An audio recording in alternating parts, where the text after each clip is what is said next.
Hoje eu tenho o privilégio de compartilhar essa mensagem, que é a segunda mensagem da nossa série Destinos Eternos. E hoje eu vou falar sobre o céu segundo a Bíblia. Você sabe que domingo passado nós tivemos uma mensagem que foi o inferno segundo a Bíblia, né? A doutrina do inferno. E hoje nós vamos falar sobre o céu. Eu sei que tem muita gente que está aí com expectativa de ouvir essa segunda mensagem. Mas amém, uma bênção, maravilha, que privilégio poder falar do céu, né? Que privilégio, que delícia poder falar do céu. Meu Deus, que lugar é esse? Como vai ser esse lugar? O que nós precisamos para entrar nesse lugar? A gente ouve muito falar do céu, não é verdade? A gente quer ir para lá, fulano faleceu, foi para o céu. Pois bem, nós vamos ver e aprender aqui sobre a doutrina do céu. Muito bem. 2 Coríntios 12, de 2 a 4, diz o seguinte, a palavra de Deus. Conheço um homem em Cristo que há 14 anos foi arrebatado até o céu. Se isso foi no corpo ou fora do corpo, não sei, Deus o sabe.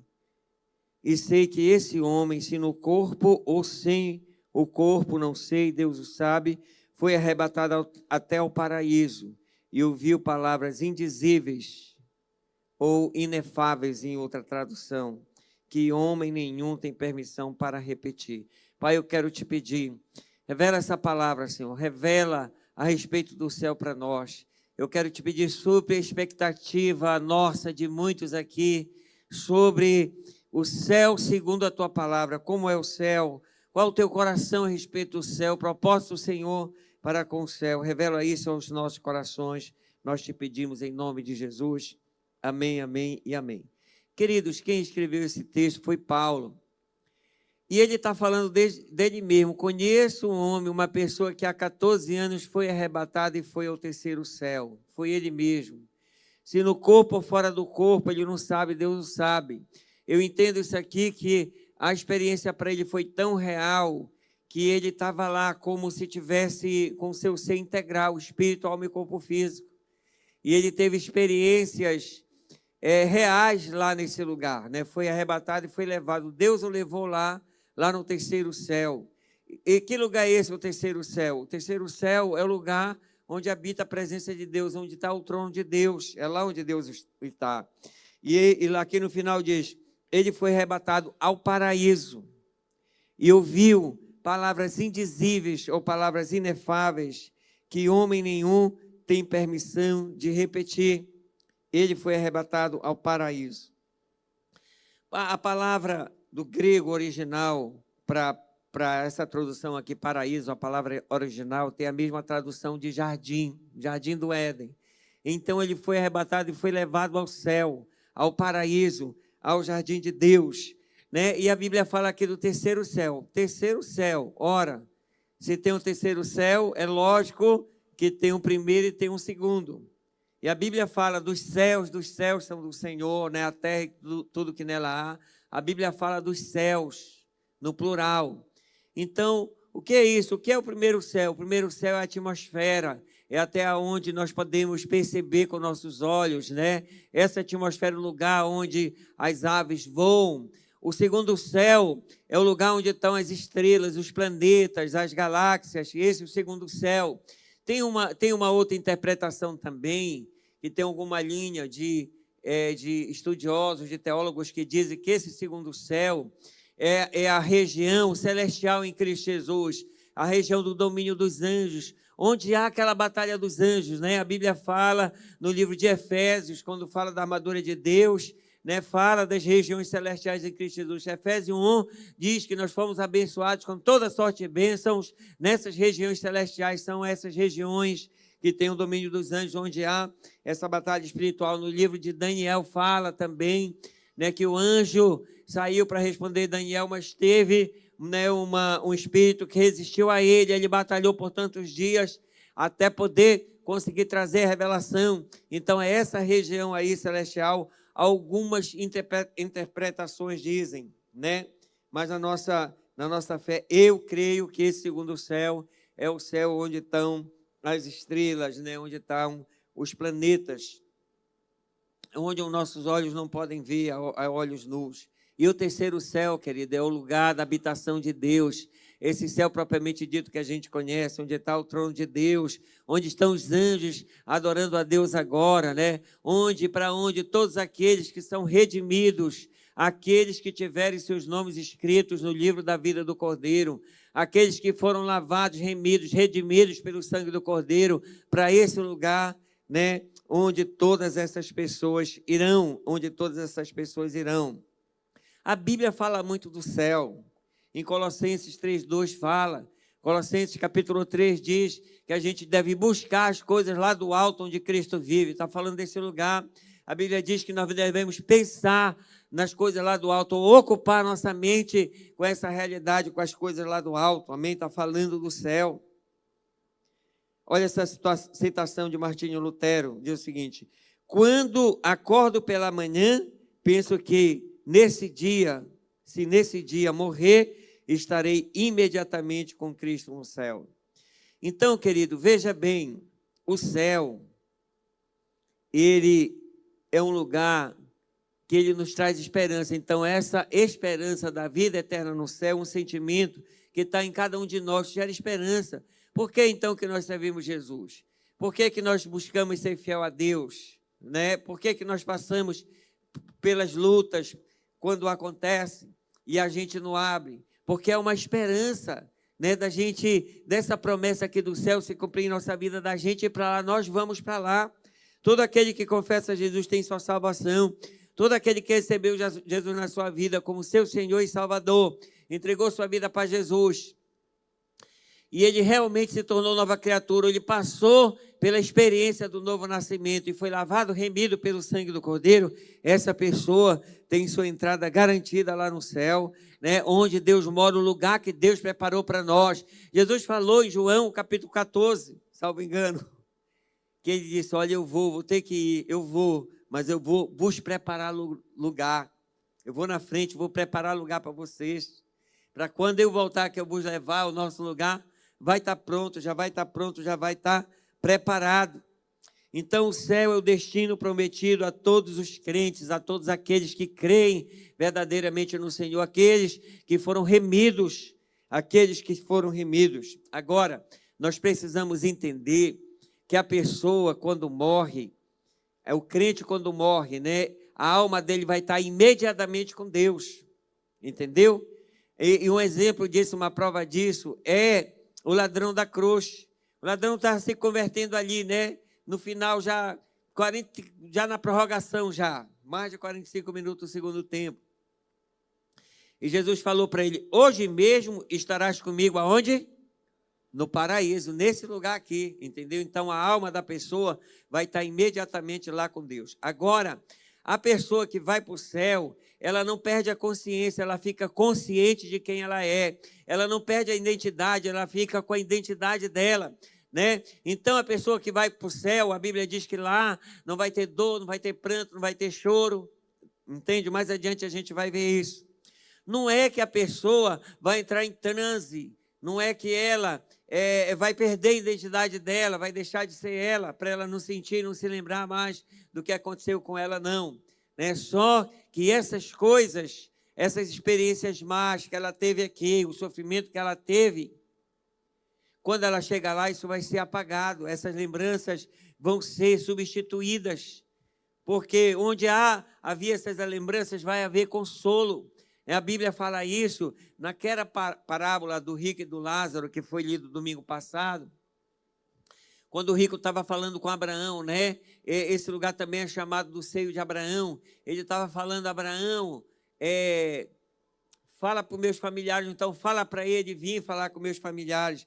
E Abraão falou: olha, que não dava, né? Que o Lázaro, em vida, ele pagou o preço, sofreu, mas lá agora ele estava sendo consolado, ele estava no consolo de Deus. Então, lá, querido, a nossa vida, nosso ser, nossa mente vai ficar consciente, nós vamos ter consciência de quem nós somos, a nossa identidade vai ser preservada, porém, nós vamos experimentar o consolo de Deus, o descanso de Deus, Aleluia, glória a Deus. Quando esse texto fala, o apóstolo Paulo fala que lá ele ouviu palavras indizíveis ou inefáveis, que a nenhuma pessoa, nenhum ser humano tem permissão de repetir. O que ele quis dizer com isso? Tem algumas interpretações aí.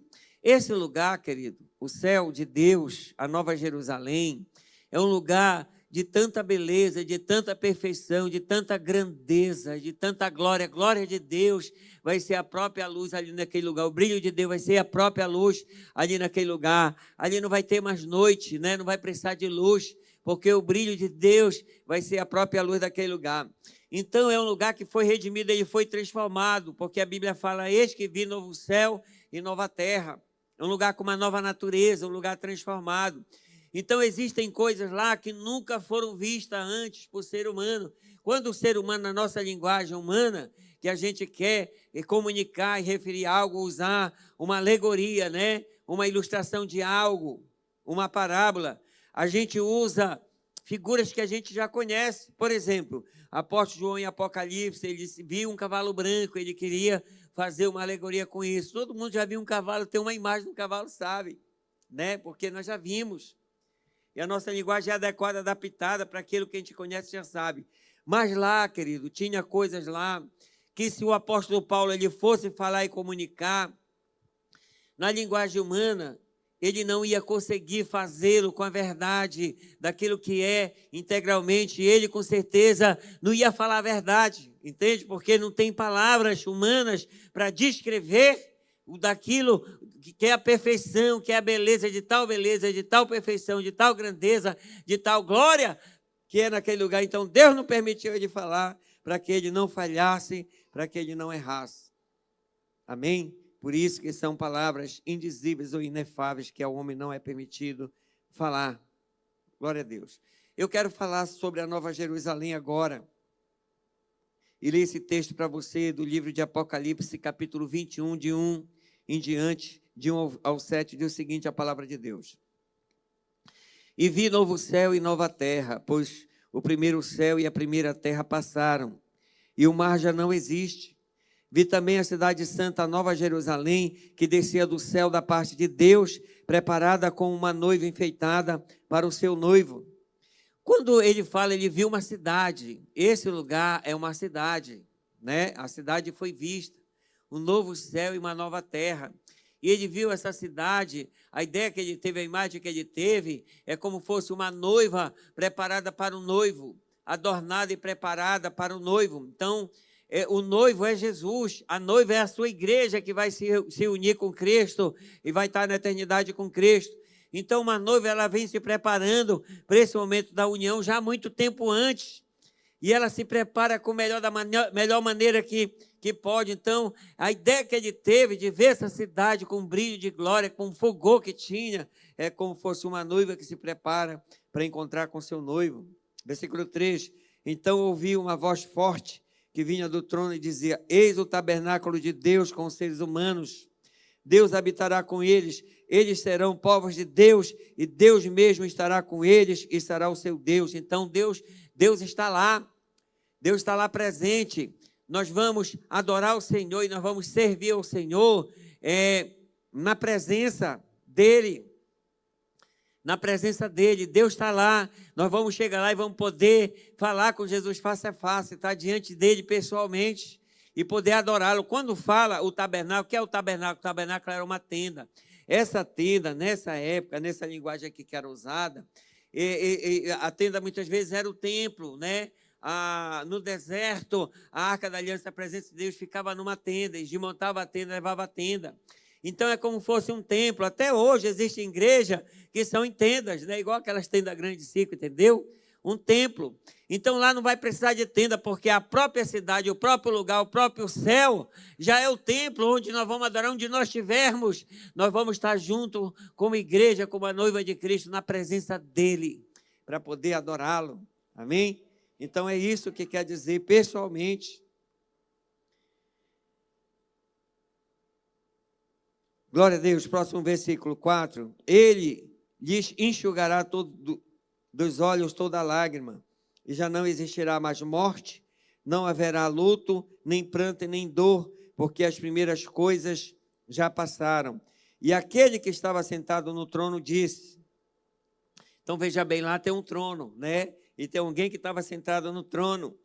Quem é? É Jesus, é o Cordeiro. Ele disse o seguinte: eis que faço nova todas as coisas. E acrescentou: escreva, porque essas palavras são fiéis e verdadeiras. Quer dizer, são fiéis, são verdadeiras, de fato. Isso é real, é desse jeito e vai acontecer assim.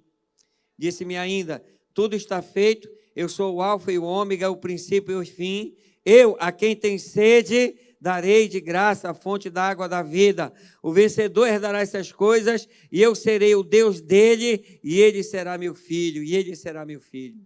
Glória a Deus! Essa parte... Glória a Deus, glória a Deus. Essa parte do livro de Apocalipse nos revela a consumação final de Deus com a criação. Veja bem, no capítulo 20 do livro de Apocalipse, o julgamento já aconteceu.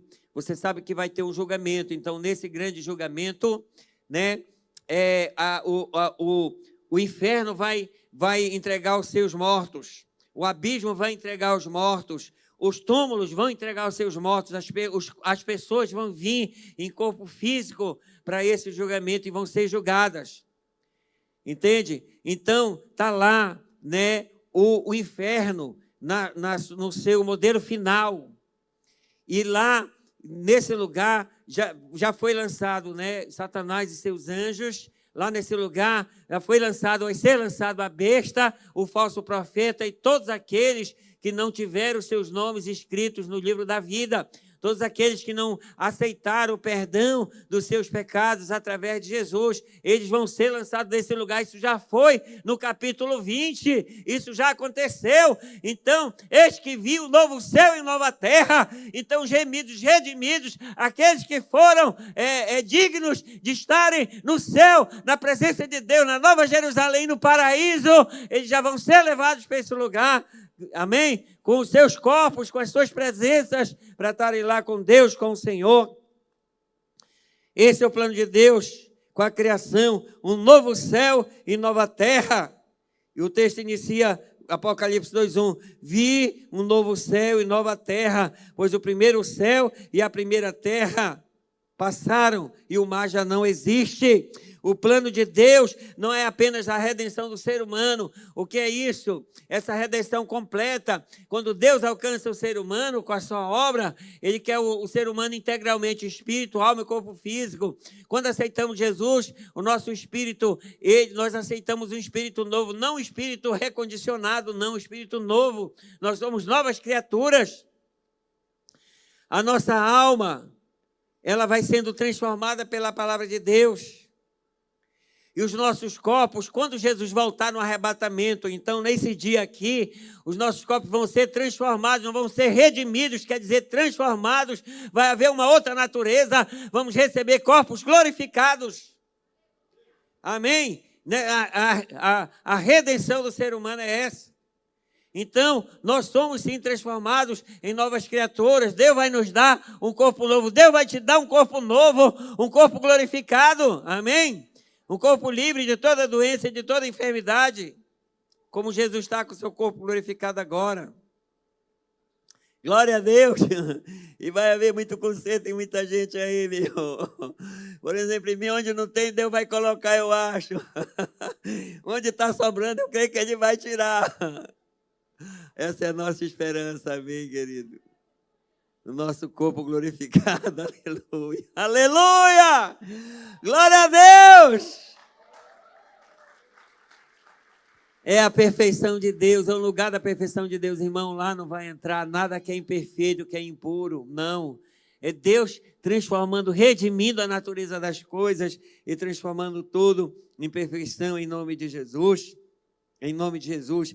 Então Deus não quer só a redenção completa do ser humano, Mas Deus quer a renovação completa de toda a criação, de todas as coisas. A Bíblia diz que a criação, ela geme, ela arde de desejo por essa redenção, pela redenção primeiro dos filhos de Deus, porque primeiro vem a redenção dos filhos de Deus, para depois a criação ser toda redimida. Por isso que fala um novo céu e uma nova terra. Então, o que conhecemos hoje será substituído por algo inteiramente novo e perfeito, livre de qualquer vestígio do pecado e das suas consequências. A perfeição de Deus vai se manifestar na criação em nome de Jesus. Essa palavra grega usada para o novo, nessa frase novo céu e nova terra, é kainos. Significa não apenas algo novo em tempo, mas algo novo em qualidade e natureza, um tipo de perfeição que nunca existiu antes. Novo em qualidade e nova natureza, uma nova criação de Deus, uma criação de Deus com uma nova natureza, né? Com extrema beleza, com extrema grandeza, com extrema perfeição, algo nunca visto antes, algo nunca visto antes. Glória a Deus, essa é a nossa esperança. Esse foi o lugar que Deus preparou para nós, querido. Ponto número 2 da nossa mensagem, a cidade santa. A cidade santa que a Bíblia fala que é a Nova Jerusalém. Apocalipse 21, 2. Vi também a cidade santa, a Nova Jerusalém, que descia do céu, da parte de Deus, preparada como noiva para o seu cordeiro. Então, lá no céu, querido, é um lugar físico, é uma cidade. A Bíblia descreve essa cidade. Nessa cidade tem uma praça, nessa praça tem uma árvore. Amém? É a árvore da vida, a mesma árvore da vida que estava no Éden, no paraíso, no jardim, como é a palavra original que é usada no texto. Ela está lá na Nova Jerusalém, está na Nova Jerusalém. Glória a Deus. Eu quero ler o restante desse texto para você, para a gente poder entender aqui na palavra, que o tema da mensagem é o céu, segundo a Bíblia, segundo a palavra. Então, vamos mergulhar na palavra aqui. Versículo 9 em diante, é o seguinte: então veio um dos 7 anjos que tinha as 7 taças cheias dos últimos 7 flagelos e falou comigo dizendo: venha, vou mostrar-lhe a noiva, a esposa do cordeiro. Ele me levou em espírito a uma grande e elevada montanha e me mostrou a cidade santa, Jerusalém, que descia do céu da parte de Deus, a qual tem a glória de Deus. O seu brilho era semelhante a uma pedra preciosíssima, como pedra de jaspe cristalina. Isso era o apóstolo João na ilha de Patmos, recebendo essas revelações de Deus. O livro de Apocalipse é conhecido também como o livro da revelação, tá? Então, essa cidade tinha uma muralha grande e alta, com 12 portões, junto aos portões 12 anjos. Sobre os portões estavam escritos nomes, a saber, os nomes das 12 tribos dos filhos de Israel. Aí fala a disposição dos portões, 3 ao norte, 3 ao sul, 3 ao leste, 3 ao oeste. Aí vai. Então, a muralha tinha 12 fundamentos, e sobre esses fundamentos são os alicerces. Estavam 12 nomes dos apóstolos do Cordeiro. Aquele que falava comigo tinha uma vara de medir, de ouro para medir a cidade, os seus portões e as suas muralhas. Quem fala de uma medida, essa medida significa que era muito grande, então significa que tem espaço para todos nós em nome de Jesus, porque já foram para a eternidade, são considerados remidos. Para nós que estamos aqui nesse tempo, nessa geração, e vamos estar com Jesus no dia que Ele nos chamar, né? E para aqueles que ainda irão ser salvos, irão a nascer, irão ser salvos, tem espaço para todo mundo lá. Meu Deus! A cidade tinha a forma de um quadrado, de comprimento e larguras iguais, e mediu com a vara, e ele fala a medida aqui, né? A medida de 12.000 estádios. Aí diz assim: a muralha é de jaspe, a cidade é de ouro puro, semelhante ao vidro. A muralha é feita de jaspe e a cidade é de ouro puro, semelhante a vidro límpido. Quer dizer, ouro fala de pureza e semelhante a vidro límpido fala de transparência, onde a verdade, né, é prevalecente lá. Os alicerces das muralhas estão enfeitados com todo tipo de pedras preciosas. Ele relaciona, elenca aqui 12 tipos de pedras preciosas que constituem os fundamentos da muralha: topázio, crisópraso, jacinto, ametista, sárdio, ele vai indo, né? Versículo 21, os 12 portões são 12 pérolas, e cada uma desses portões é feito de uma só pérola. A praça da cidade é de ouro puro, de vidro transparente. Então, a praça da cidade é uma cidade física, e lá vai ter uma praça. E essa praça, ela é de ouro puro. Olha, em Apocalipse 22, no próximo versículo 2 diz o seguinte: no meio da praça da cidade, e de um e de outro lado do rio, está a árvore da vida, que produz 12 frutos, dando seu fruto de mês em mês, e as folhas da árvore são para a cura dos povos. Tá? Entendeu, querido? Então, pense bem, tem muita gente que pensa, que acredita que o contrário do espiritual é físico. Às vezes a gente fala, não, isso é espiritual, não, isso aqui é físico. Mas olha, eu quero te dizer que o contrário do espiritual não é físico, é carnal. O contrário do espiritual é carnal. Então, a coisa ela pode ser espiritual e pode ser física ao mesmo tempo. Entendeu? Exemplo, Jesus veio, estava em corpo de carne e osso, em como humano. Então ele já era Jesus, 100% Deus e 100% homem, totalmente espiritual. Mas ele também tinha um corpo físico. Ele morreu, ressuscitou, o corpo foi com ele. E o corpo foi com ele com a glória e está com ele lá. Lá tem um trono, ele está sentado no trono. Ele pisa no lugar lá, entendeu?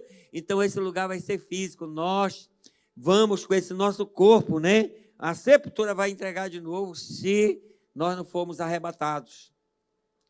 E aí vamos ser transformados, receber um corpo de glória e vamos juntos estar com Jesus lá na glória, nessa cidade santa, na Nova Jerusalém. Lá é um lugar físico, entenda isso. Glória a Deus, é importante. Esse é o nosso entendimento. Ponto número 3 da nossa mensagem. No céu não haverá mais sofrimento. Versículo 4, 21:4. E lhes enxugará dos olhos toda lágrima, e já não existirá mais morte, já não haverá luto, nem pranto, nem dor, porque as primeiras coisas já passaram. Então, esse tempo, quando nós estivermos lá, já passou, acabou todo o sofrimento, toda angústia, né? Toda dor. E a gente não vai lembrar desse tempo de dor, de sofrimento, de angústia, de enfermidade, não.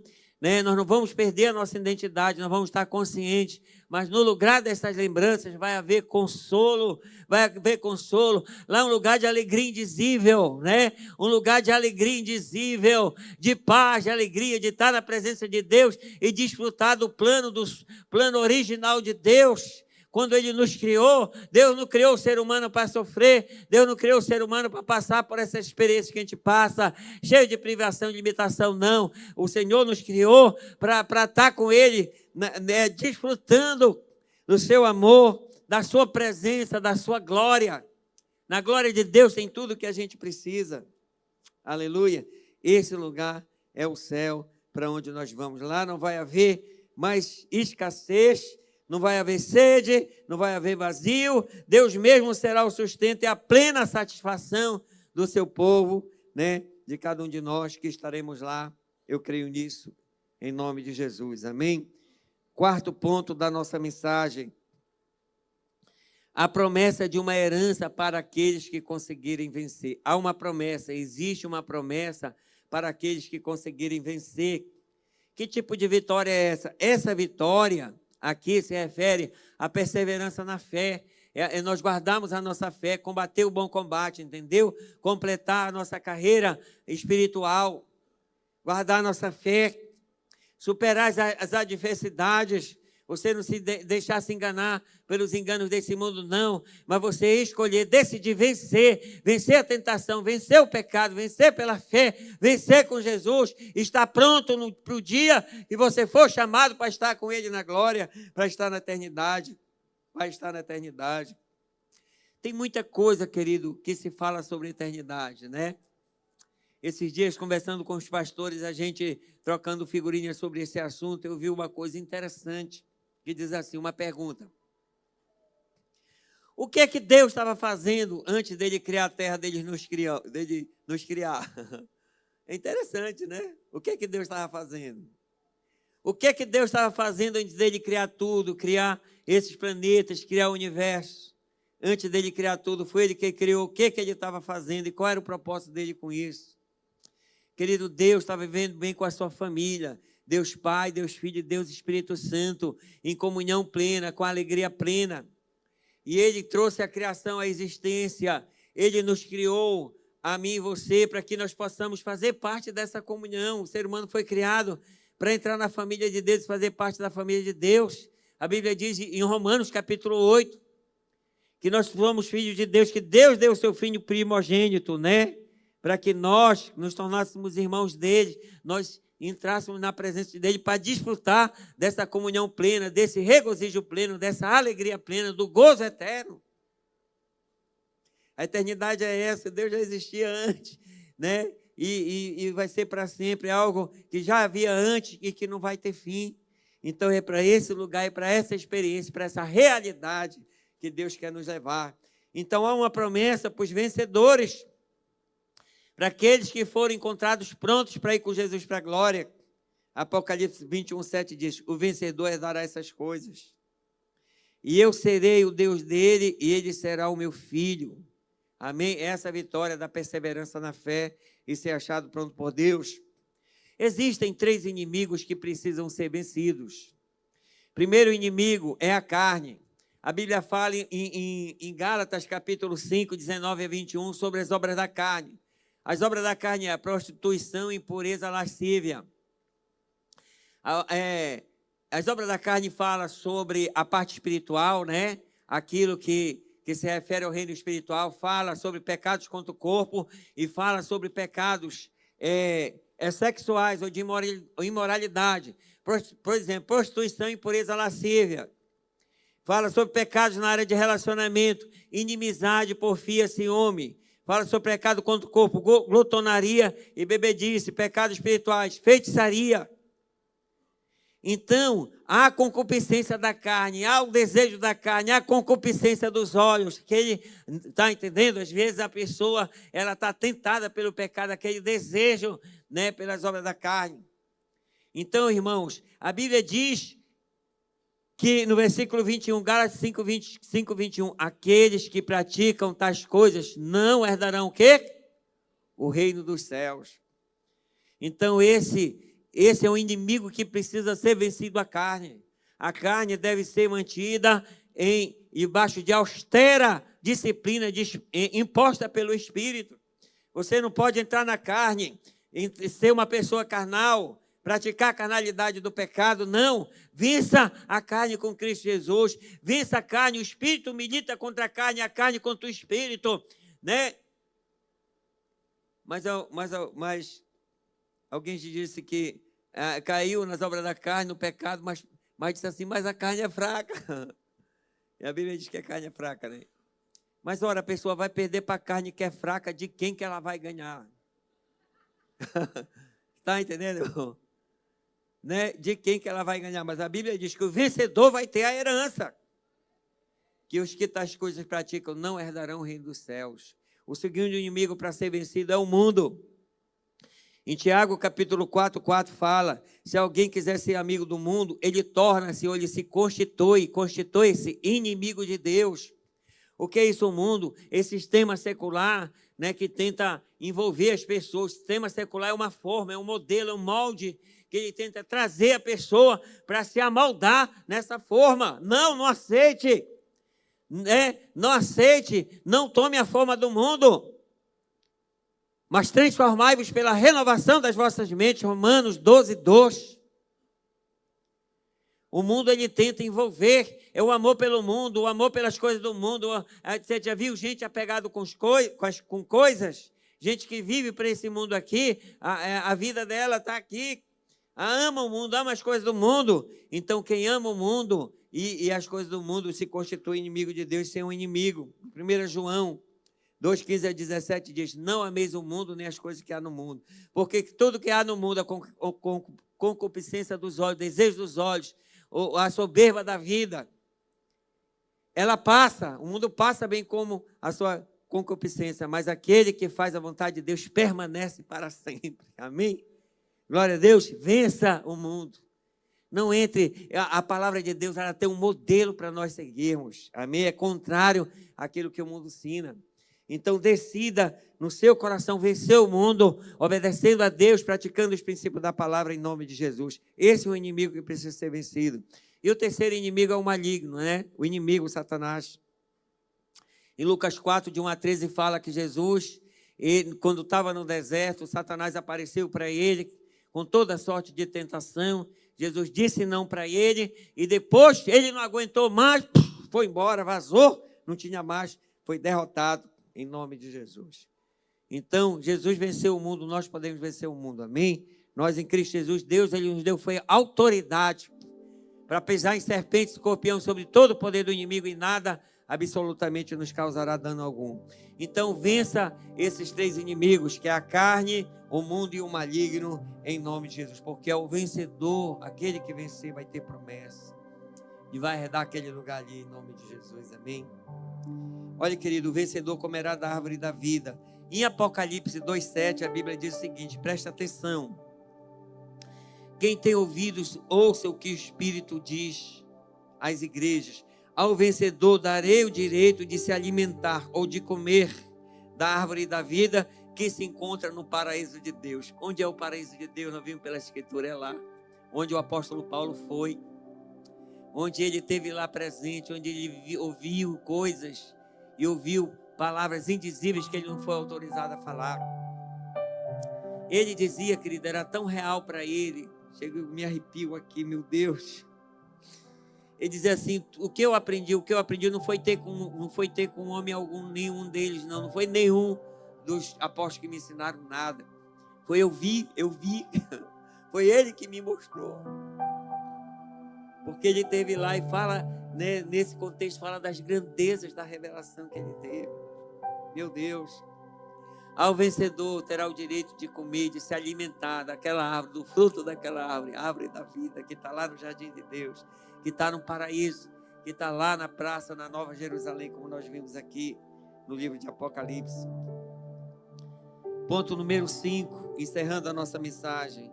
Somente os inscritos no livro da vida entrarão no céu. Os redimidos, aqueles que são justificados pelo sangue do Cordeiro. Apocalipse 21, 27 diz o seguinte: nela não entrará nada impuro, nem o que pratica a abominação e a mentira, mas somente os inscritos no livro da vida do Cordeiro. Então, queridos, nós precisamos estar prontos, redimidos para entrar nesse lugar, amém?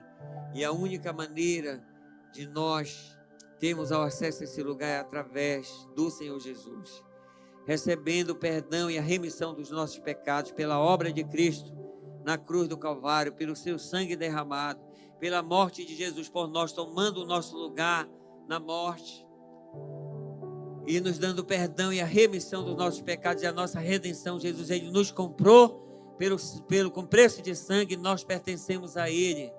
A redenção significa que nós fomos comprados, não pertencemos mais a nós, nós pertencemos a ele, e o plano dele conosco ao nos comprar é nos transformar, nos redimir, nos dando uma nova constituição, né? Um novo ser com uma nova natureza, um novo padrão de beleza.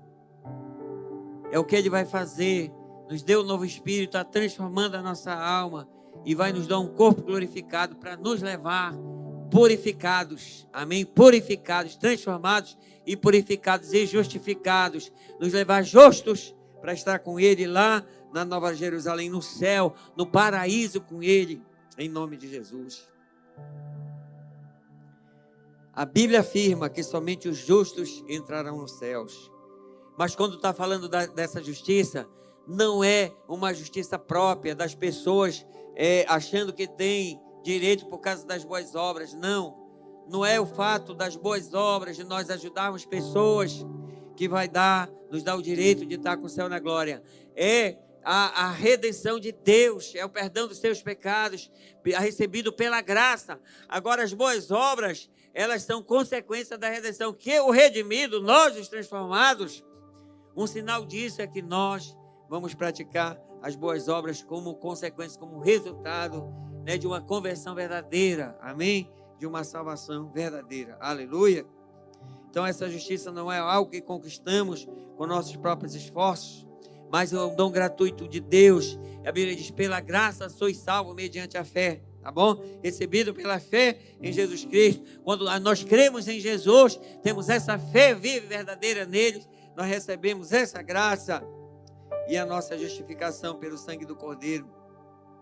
Então, pela fé em Jesus, Deus, Ele nos imputa a sua justiça. Quando fala nos imputa, Ele está querendo dizer, Ele nos atribui essa justiça, ou então Ele nos qualifica com essa justiça, que é a justiça de Deus, tornando-nos dignos de entrar na sua presença.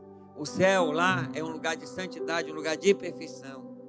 Aqueles que rejeitaram o perdão de Deus em Cristo Jesus e escolherem permanecer nos seus pecados, não estarão aptos para entrar no céu e gozar da presença de Deus e ter essa experiência de ter essa alegria eterna, esse regozijo eterno, esse gozo eterno na presença de Deus. Agora, eu quero encerrar com essa declaração aqui. Olha, irmãos, qual é a coisa mais importante do céu? Por que nós queremos ir para o céu? Nós não devemos ter esse desejo de ir para o céu, porque lá não vai ter mais morte, não vai ter pranto, não vai ter dor, não vai ter choro, não vai ter lembrança, né, das coisas passadas. Não, isso não. O nosso principal desejo de ir para o céu é porque lá está Jesus, é Deus, é o Cordeiro que vai estar lá. Quando nós chegarmos lá, quando chegar lá, eu vou dizer logo: mestre, cheguei! Eu já quero dar um abraço, dar um cheiro no mestre. Eu já dobro o meu joelho, já começo a adorar, já estou aqui, cheguei. Meu Deus, mestre, estou aqui, obrigado, cheguei na glória. Vai ver a eternidade lá, entende? Então lá nós vamos poder adorá-lo eternamente.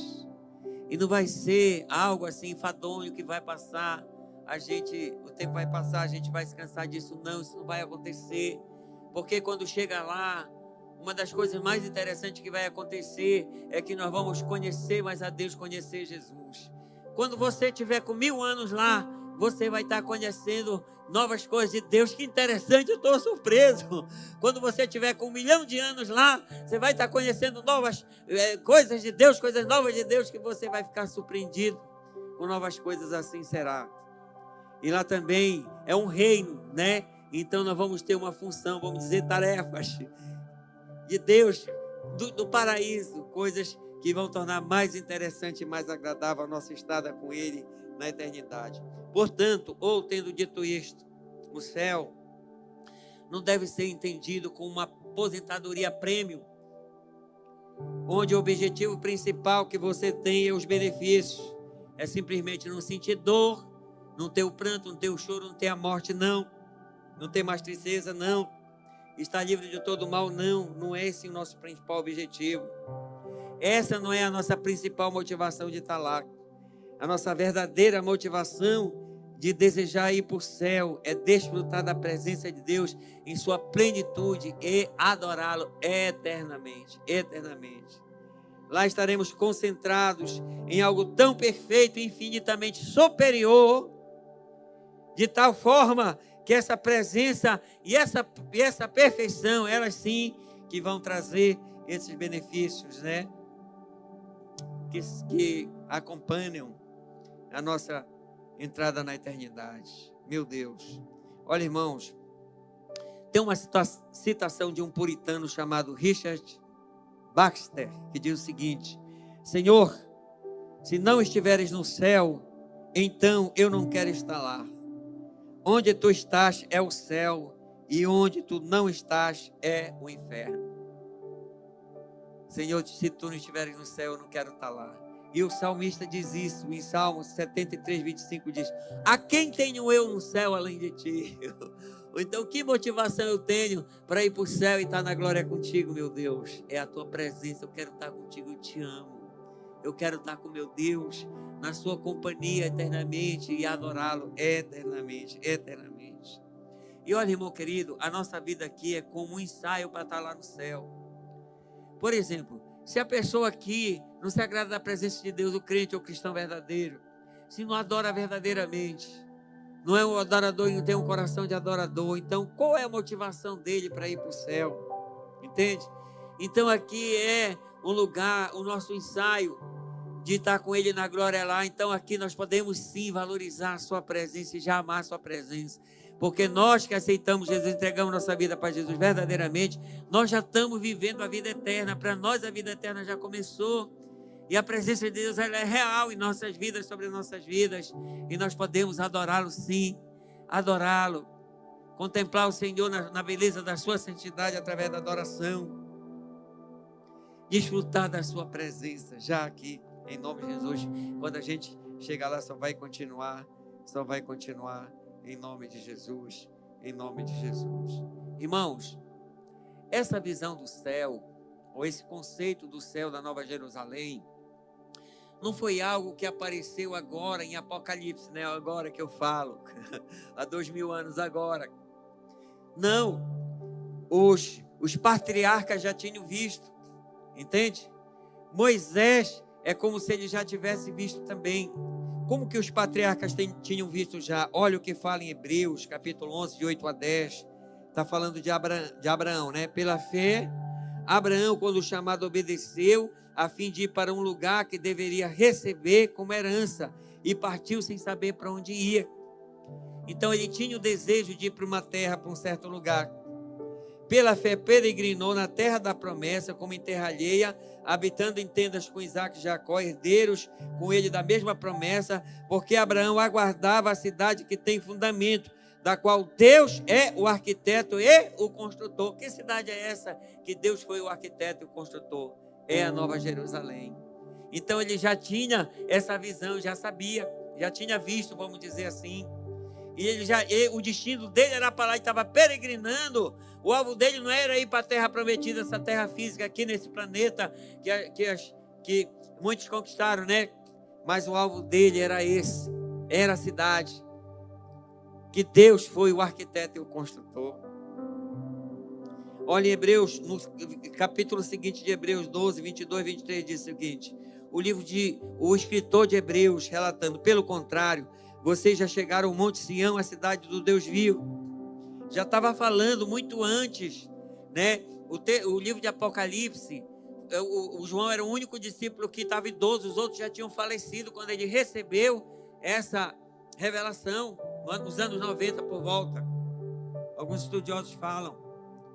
Mas esse livro de Hebreus não foi escrito muito antes. Você sabe que a gente não foi definido, declarado, ninguém sabe, né, quem foi o escritor de Hebreus. Alguns acham que foi Paulo, mas não tem certeza. Pelo contrário, vocês chegaram ao Monte Sião, a cidade do Deus vivo, a Jerusalém celestial, quer dizer, aquele já tinha visto. E a milhares de anjos, vocês chegaram à Assembleia Festiva. A milhares de anjos, Assembleia Festiva. Então está lá, a multidão de anjos está lá. O que eles estão fazendo? Festa de adoração, dia e noite. Noite e dia. Dia e noite, noite e dia. E Isaías também viu, estava lá os querubins, né, com 6 asas, 2 cobriam os pés, 2 cobriam, eles diziam santo, santo, santo, e estão lá desde aquele tempo, desde a eternidade até agora, até hoje, e vão para a eternidade dizendo o quê? Santo, santo, santo é o Senhor dos Exércitos. Está lá os milhares de anjos numa festa, agora mesmo está acontecendo uma festa de adoração lá, nesse lugar para onde nós vamos, em nome de Jesus. Aleluia. A igreja dos primogênitos arrolados nos céus. Meu Deus. Meu Deus. O salmista que disse: a quem tenho eu no céu além de ti? Isso é muito poderoso, querido. Esse é o céu segundo a Bíblia. E você está pronto para ir para lá? Jesus, ele falou que ele vai vir como um ladrão. Se a gente soubesse que horas que o ladrão viria, a pessoa fechava a sua casa, né? Botava segurança, botava as trancas. Mas não, o Senhor vai vir repetidamente. Isso quer dizer que a palavra de Deus diz que nós devemos estar prontos para estar com Ele na glória, em nome de Jesus.